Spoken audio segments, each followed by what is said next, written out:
భీమిలి నియోజకవర్గంలో మాఘ పౌర్ణమి సందర్భంగా భక్తులకు కనీస సౌకర్యాలు కల్పించడంలో జీవీఎంసీ అధికారులు విఫలమయ్యారని ప్రజలు అసహనం వ్యక్తం చేశారు.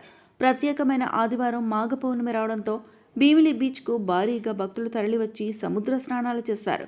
మాఘ పౌర్ణమి మహిళలకు ప్రత్యేకమైన పర్వదినమైనప్పటికీ స్నానాల అనంతరం బట్టలు మార్చుకునేందుకు బాత్రూం వంటి కనీస ఏర్పాట్లు చేయలేదని భక్తులు ఆవేదన వ్యక్తం చేశారు. జీవీఎంసీ కమిషనర్తో పాటు సిబ్బంది ఈ విషయంలో నిర్లక్ష్యం వహించారని ఆరోపించారు. అయితే భద్రతా పరంగా పోలీస్ పహారా, గజ ఈతగాళ్ల ఏర్పాటు మాత్రం సముచితంగా జరిగిందని తెలిపారు. కానీ మహిళలు బట్టలు మార్చుకునేందుకు ఇబ్బందులు పడుతూ సిగ్గుతోనే మారాల్సి వస్తుందని ఈ పరిస్థితి పట్ల తీవ్ర అసంతృప్తి వ్యక్తం చేశారు.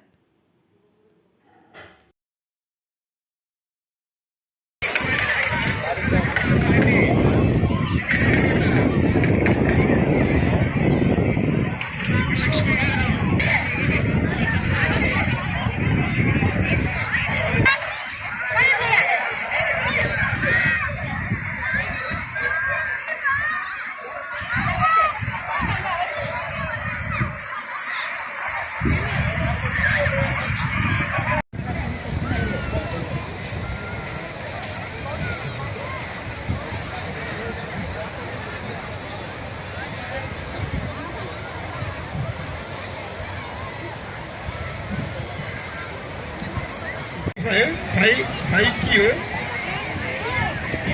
AP35 AQ 5383 స్కూటీ బాబు వాటి తాళాలు మా దగ్గర ఉన్నాయమ్మా. యాక్టివా చూడండి, మీరు అక్కడ పడిపోయారు, మరి ఇబ్బంది పడతారు. ఇక్కడ మౌత్ పాయింట్ దగ్గర ఉంది, రండి. 5383 స్కూటీ బండి. స్కూటీ తాళాలు ఇక్కడ దొరికాయి, మీదే సార్ మేషారు.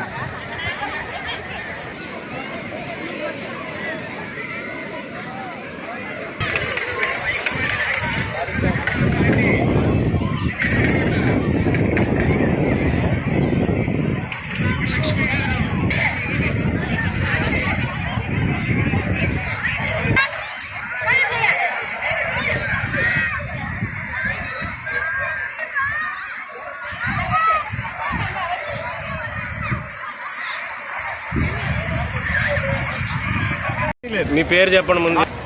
చెప్పండి సార్. నా పేరు నరసింహరావు, నేను విజయనగరం నుంచి వచ్చాను. మాఘ పౌర్ణమి అంటేనే ఆడవాళ్ళు స్నానం చేయడానికి వస్తారు సార్, మగవాళ్ళు రారు. కనీసం బట్టలు మార్చుకోవడానికి చిన్నది కూడా అరేంజ్ చేయలేదు సార్. ఇది వెరీ బ్యాడ్. విజయనగరం వరకు వెళ్ళలేం కదండి, ఇక్కడ నుంచి తడిబట్టలు